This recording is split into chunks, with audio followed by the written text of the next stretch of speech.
લોખંડી પુરુષ સરદાર વલ્લભભાઈ પટેલની 150મી જન્મજયંતિની ઉજવણી કરવામાં આવી રહી છે।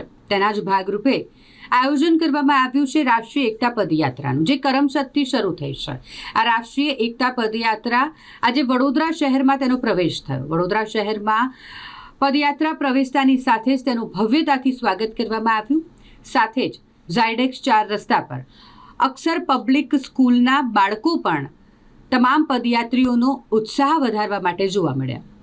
અહીં ઠેર ઠેર આ પદયાત્રાનું સ્વાગત કરવાનું આયોજન શહેરમાં કરવામાં આવ્યું છે।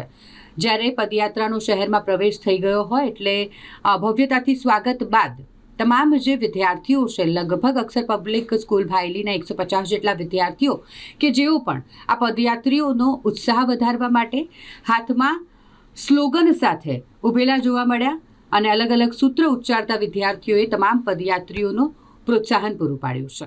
मैं अक्षर पब्लिक स्कूल भाईली की प्रधानाचार्य कविता चंचानी आज सरदार वल्लभ भाई पटेल जी की 150वीं जन्म जयंती के उपलक्ष्य में सरकार द्वारा आयोजित रैली में हमारे 150 विद्यार्थियों ने उत्साहपूर्वक भाग लिया। डीओ के आदेश अनुसार हमारे बच्चों ने न केवल रैली का स्वागत किया बल्कि प्रेरणादायक संदेश वाले बैनर लेकर एकता और राष्ट्रीय समरसता का संदेश भी दिया।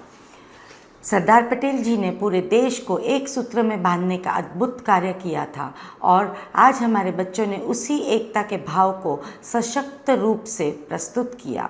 हम सरकार, प्रशासन और अभिभावकों का धन्यवाद करते हैं कि उन्होंने हमारे बच्चों को इस महत्वपूर्ण कार्यक्रम का हिस्सा बनने का अवसर दिया।